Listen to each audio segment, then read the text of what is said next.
ओम आनंदमय ओम शांतिमय ओम ज्ञानमय। आज आप सभी दर्शकों का हमारे चैनल पर स्वागत है। आज हम लोग बीएड सेकंड सेमेस्टर के अंतर्गत अभिक्रमित अनुदेशन का स्वरूप यानी इसका प्रकार रेखीय अभिक्रमित या बाह्य शैली अभिक्रमित के विषय में अध्ययन करेंगे, जिसका जो है प्रतिपादन या इस सिद्धांत का निर्माण बीएफ स्किनर ने ऑपरेंट कंडीशन के आधार पर किया था, यानी नियंत्रित परिस्थिति के आधार पर किस प्रकार से अधिगम को एक निश्चित एक दिशा प्रदान की जा सकती है, जिससे व्यक्ति धीरे धीरे पूर्ण ज्ञान को प्राप्त कर सकता है या पूर्ण व्यवहार को प्रदर्शित कर सकता है। इसके विषय में अध्ययन करेंगे।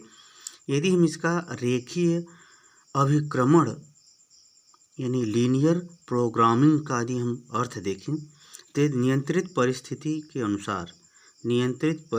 के अनुसार सही अनुक्रिया यानी सही व्यवहार करने पर उसे प्रत्यक्ष रूप से पुनर्बलन प्राप्त किया जाए और यह पुनर्बलन कार्य के प्रत्येक स्तर पर प्रदान किया जाए, यानी कार्य के नियंत्रित परिस्थिति के अनुसार कार्य के प्रत्येक स्तर पर सही अनुक्रिया प्रदर्शित करने पर उसे पुनर्बलन प्राप्त किया जाए तो अधिगमकर्ता किसी कार्य को या किसी व्यवहार को प्रारंभ से लेकर पूर्णता तक व्यवस्थित रूप से सीख सकता है।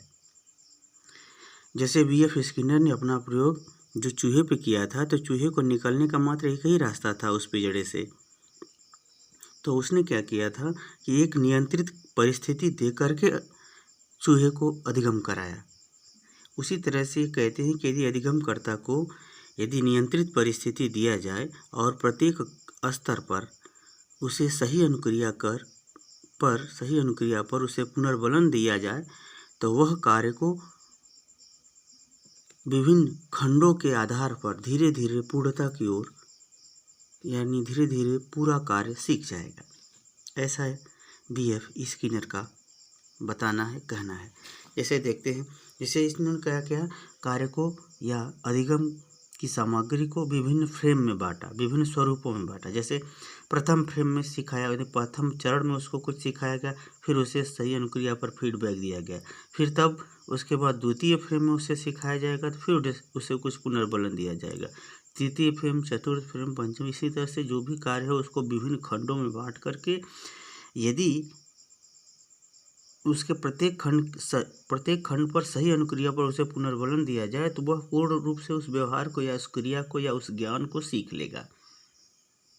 इसीलिए चूँकि एक ही दिशा में यानी एक ही कार्य को पूर्ण रूप से सीखना है या एक ही कार्य को पूर्ण रूप से विभिन्न स्तरों से करना है, इसीलिए इसका नाम रेखीय है, क्योंकि एक ही दिशा में एक ही कार्य को प्रारंभ से लेकर पूर्णता की ओर सीखना है। इसीलिए हम लोग इसे रेखीय अभिक्रमण कहते हैं। यदि इसकी हम विशेषता की बात करें तो अधिगम फ्रेम एक दिशा में स्तरीकरण क्रम से, यानी जो अधिगम के अंतर्गत जो विभिन्न खंड बांटे गए हैं वह एक ही कार्य को है और एक ही दिशा में यानी पूर्णता की ओर उसे विभिन्न स्तरों पर सिखाते हैं। यह इसकी प्रमुख विशेषता है। दूसरी अगर विशेषता देखें तो प्रत्येक स्तर पर पूर्ण नियंत्रित एवं पृष्ठपोषण।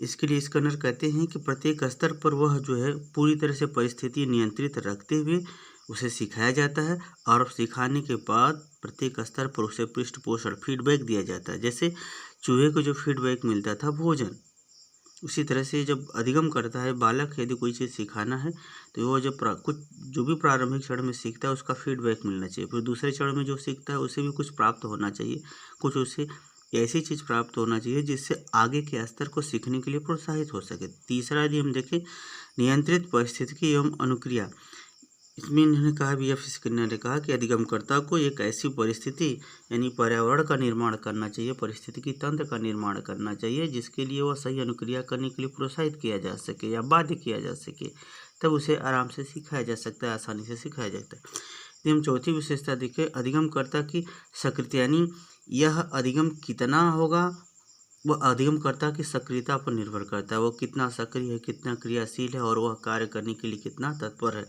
जैसे ही प्रत्येक स्तर उसे फीडबैक मिलता रहेगा तो वह अधिगम के प्रति सक्रियता, क्रियाशीलता और तत्परता भी प्रदर्शित करेगा और अधिगम भी जल्दी करेगा। आगे चलते 5वां इसकी विशेषता देखें तो यह सरल से जटिल की ओर। इन्होंने बताया कि जिस कार्य को प्रारंभ में उसको सरल ढंग से सिखाया जाता है, फिर धीरे धीरे कठिन स्तर पर वह कार्य को बनाया जाता है। जैसे कोई चैंपियनशिप है, कुश्ती चैंपियनशिप है, तो पहले गांव पर, फिर जिला पर, फिर राज्य पर, फिर देश पर, यानी कार्य एक ही है, विभिन्न स्तरों पर उसे विभिन्न स्तरों के हिसाब से फीडबैक मिला है, तब वह मेहनत करके उस सीमा तक पहुंचता है। उसी तरह से इन्होंने कहा किसी भी अधिगम को यदि कराना है विद्यार्थी को, तो वो एक ही कार्य को विभिन्न स्तरों पर फीडबैक देते हुए उसको कराया जा सकता है, सिखाया जा सकता है, प्रोत्साहित किया जा सकता है, व्यक्तित्व का विकास किया जा सकता है। यानी कार्य को पहले सरल ढंग से सिखाया जाए, फिर धीरे धीरे उसको जटिलता की ओर सिखाया जाए। यदि हम इसकी देखें असफलताएं या इसकी सीमाएं देखें, कहाँ पर यह सिद्धांत असफल होता है या इसके सीमाएं कहाँ हैं, कहाँ तक हैं। ये पहले अधिगमकर्ता की व्यक्तिगत विभिन्नता, यानी अधिगमकर्ता जो सीखने वाला है, उन जो व्यक्तिगत विभिन्नताएं हैं उसका इन्होंने कोई महत्व नहीं दिया। जैसे कि सबकी अलग अलग बुद्धि क्षमता होती है, सबकी अलग अलग एक ही कार्य के प्रति दृष्टिकोण होते हैं, सबकी अलग अलग शारीरिक क्षमता होती है, सबका जो है आवश्यकताएं भी बदलती रहती हैं। सभी लोग कुछ लोग विकल्प के रूप में भी सोचते हैं या विकल्प का भी चुनाव करते हैं। ऐसा इन्होंने कोई स्वतंत्र रूप से ऐसी गतिविधियों को अपने सिद्धांत में शामिल नहीं किया है, जहाँ पर इनका सिद्धांत जो है असफल होता है या कमज़ोर पड़ जाता है। दूसरा, व्यापक उद्देश्यों की असफलता। व्यापक उद्देश्य का तात्पर्य है जैसे जैसे आदमी का दायित्व बढ़ता जाता है, अधिक दायित्वों को उठाता जाता है, तो कई सारी गतिविधियों, कई सारी क्षेत्रों का ज्ञान रखना आवश्यक होता है, तभी वह उस दायित्व को उठा पाता है। इन्होंने ऐसा कुछ अन्य क्षेत्रों को से संबंधित करके सिखाने का कोई इन्होंने प्रयास नहीं किया है, इन्होंने अपनी बात को ऐसी बातों को अपने सिद्धांत में शामिल नहीं किया है जहाँ पर यह सीमित हो जाता है, यह सिद्धांत या थोड़ा असफल हो जाता है। आगे चलते हैं अनियंत्रित परिस्थिति, यानी जहाँ पर जैसे चूहा को पिंजड़े में नियंत्रित किया गया था, नियंत्रित परिस्थितियाँ दिया गया था, लेकिन अनियंत्रित जहाँ पर परिस्थितियों पर कोई नियंत्रण न हो, वहाँ पर व्यक्ति स्टेप बाय स्टेप सीखे, वहाँ पर व्यक्ति खंड बाई खंड, स्तर बाई स्तर ज्ञान प्राप्त करे, सही अनुक्रिया करे, यह कोई आवश्यक शर्त नहीं है, जिसकी व्याख्या इन्होंने अपने सिद्धांत में नहीं की। आगे चलते हैं चौथा, जो सृजनशीलता की उपेक्षा, यानी जो बालक है वो खोज करता है, यानी अधिगम करता, खोज भी करता है, नई चीज़ों का निर्माण भी करता है, परिवर्तन भी करता है, उसे सृजनशीलता कहते हैं। इन्होंने अधिगमकर्ता को कहीं भी सीखने में स्वतंत्र नहीं किया है, अर्थात बालकों में सृजनशीलता का विकास नहीं हो पाता है इनके सिद्धांत के अनुसार, जबकि हर व्यक्ति या सृजनशील जो बालक है वह अपने व्यवहार में स्वतंत्र रूप से, जब अपने व्यवहार को स्वतंत्र रूप से पाता है, तब वो कोई सृजनशीलता संबंधी गतिविधि प्रदर्शित करता है। सृजनशीलता का इन्होंने उपेक्षा किया है। यदि इनके हम इस रेखीय अभिक्रमण का यदि हम उपयोगिता देखें तो उपयोगिता भी देखिए इस प्रकार है। प्राथमिक स्तर पर, यानी प्रारंभिक अवस्था में जो बालक की जो शिक्षा दीक्षा दी जाती है, उसको परिस्थिति दे करके उसे निश्चित चीज़ सिखाई जा सकती है, प्राथमिक स्तर के लिए बहुत उपयोगी है।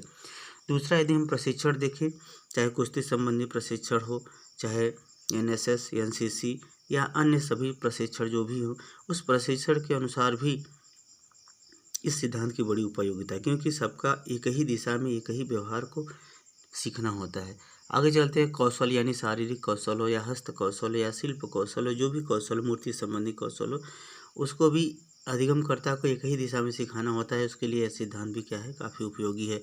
आगे चलते हैं निर्धारित लक्ष्य, यानी कोई व्यक्ति अपना लक्ष्य निर्धारित कर लिया है, चाहे वो शिक्षा के क्षेत्र में हो, चाहे व्यवहार के क्षेत्र में हो, तो वह एक ही दिशा में बढ़ता है। इसके लिए भी यह सिद्धांत हमारा व्यवस्थित मार्गदर्शन प्रदान करता है। आज के लिए इतना ही। उम्मीद है कि आप मेरे लेक्चर को समझ गए होंगे तो हमारे चैनल को कृपया लाइक, शेयर, सब्सक्राइब कीजिए, क्योंकि आपका सब्सक्राइब करना ही हमें प्रोत्साहित करना है। आज के लिए इतना ही। हरिओम।